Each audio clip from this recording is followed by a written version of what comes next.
Musician Monday, David Ruffin. Ain't nobody come to see you, Otis.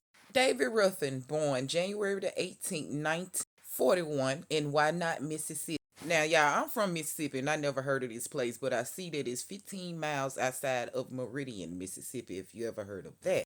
David Ruffin was an American soul singer known for his lead position with the Temptations from 1964 to 1968. He did the lead vocals for My Girl and Ain't Too Proud to Be. Known for his amazing tender vocals, he was ranked 100 most greatest of all time by the Rolling Stone magazine in 2008 and 2020. He was inducted into the Rock and Roll Hall of Fame in 1989 for his work with the Temptations. David grew up in an abusive home with his father. His mother had passed giving childbirth 10 months after he was born. His father then remarried the next year to a school teacher.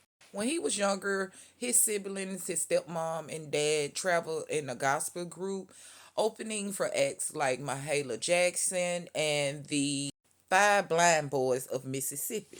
By age 14, David left home with minister Eddie Bush to travel to Memphis, Tennessee to join the ministry, study ministry. By age 15, he started traveling to sing with jazz musicians. He eventually started singing with the Soul Stirrers briefly after Johnny Taylor left. By age 16, by age 16, David moved to Detroit, Michigan with his family, the Bush, and he also was near his brother Johnny Ruffin, who had started a career at singing, and he also was working there at the Ford Motor Company in Detroit, Michigan. By 1957, David had met Berry Gordy Jr., and he had started living and working for his father for doing construction with him. And at the time, they were constructing and building what was known to be Hitsville, USA, aka Motown. By 1961, David had signed to Anna Records where he was doing songs, but nothing ever became successful from that. He was later introduced to the Temptations by his brother Jimmy, who had went on tour with the Temptations, and he had came back and told him, "Hey, like, yeah, the Temptations need a tenor singer." Both David and his brother had auditioned to be the tenor singer, but they eventually chose David. They enjoyed his vocals more. By January 1964, David had joined the Temptations. This was after they had fired member Al. You remember Al right there? That member that was very drunk, aggressive, and just, wanted to do what he wanted to do. Yeah, that Al. He sung background to Eddie Kendricks and Paul Williams for a while until Smokey Robinson said that, you guys were hiding David's voice and he brought it to light. So Smokey Robinson wrote My Girl for David to sing lead. In November of 1964, it was recorded and it was released the next month in December 1964. That became the group number one hit by 1965. So by 1965, they was having extremely success with the Temptation. David was and bringing out new singles that was just rising the chart. Since I Lost My Baby, Ain't Too Proud to Be, Beauty is Only Skin Deep, I Know I'm Losing You, and I Wish It Would Rain, and many more. But by 1964, oh yeah, here come Ruffin with them problems. He became addicted to that booger sugar and was starting to miss rehearsals and practice and just was starting to lose his mind a little bit. Y'all know. He even stopped traveling with the group and started traveling in his own custom limo with his girlfriend Tammy Terrell.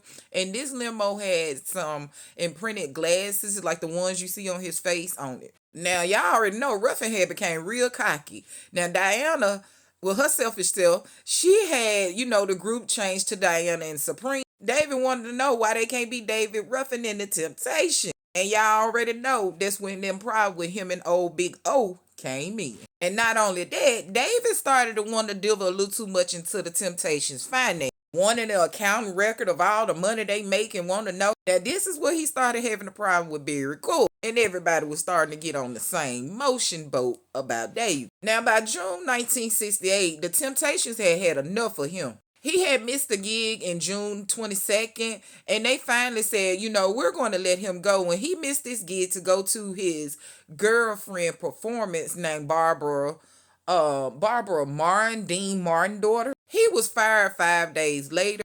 and replaced by Dennis Edwards of the Contour. Now it say that Ruffin like encouraged Dennis to take his spot, but he would just start popping up out of nowhere to these shows, like just taking over the mic as seen in the movie. Now, when they would perform songs that David originally led on, he would just come in and steal the mic every time. Now, it said that they even got security for David for him to stop doing it, but he still wouldn't stop. It's like the security couldn't do anything with him.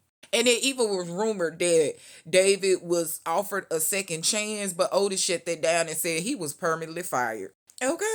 Now, David finally went on to do his own thing, and by 1967, his single Walk Away from Love hit the chart. I'm gonna walk away from love. He even recorded some songs with Eddie Kendricks because by the time then, he had left the group too. By 1977, David had left Motown and signed with Warner Brother Records. He then eventually went on to sign with RCA Records, where he joined up with Eddie Kendricks, who had briefly left the group as well with his own difficulty. And not only that, they say he was having issues with his voice due to chain smoking. Now, by 1982, David and Kendrick had rejoined the Temptations to do a tour reunion. But of course, things did not work out because David started not showing up. And of course, fired him again. So by 1989, after being inducted into the Hall of Fame, the Rock and Roll Hall of Fame, David, Dennis, and Edward formed their own group and was doing a lot of touring around for a month, grossing over $300,000. And by the time of his death, they was planning to do a overseas Europe trip tour, but of course, it was unfortunate. David's last recording song was Hurt the One You Love, which was recorded at Motor City Records. David was married twice and abusive to each wife. He even was engaged to Tammy Terrell and very abusive to her as well. Tammy didn't know that David was still married. She announced this on stage, which caused a lot of conflictions and problems. She ended a relationship with David after he hit her in the head with a motorcycle helmet in 1967, which she believed would caused her brain traumas and headaches. Now, David was getting in a lot of trouble with the law due to drug use, disorderly conduct, and violence. And after completing a month-long tour with Eddie Kendricks and Dennis Edwards, he died on June the 1st, 1991 from an overdose of crack cocaine, which he had upgraded from the booger sugar, and he was only 50 years old. Now, he reportedly overdosed at a crack house in West Philadelphia, where he was with a friend that drove him to the hospital. At the hospital, they spent hours trying to revive David, but no success. And even though his death was ruled an accident due to overdose, his family still had something to say, like, oh no, he had a $40,000 money bill. But his current girlfriend at the time was like, when David had a lot of money, he was going to go out there and do what he wanted to do. Now, y'all see the family ain't worried about nothing but their money. Y'all knew David was on them drugs. Y'all know David ain't got no money. Now, David's funeral was held in Detroit, and surviving members of the Temptations sang there. Stevie Wonder and Aretha Franklin sang as well. Michael Jackson, he agreed to pay for his funeral expenses, even though he did not attend. David was a wild man that did a lot of things, but I just don't know any vocals that reaches here. Rest on, David.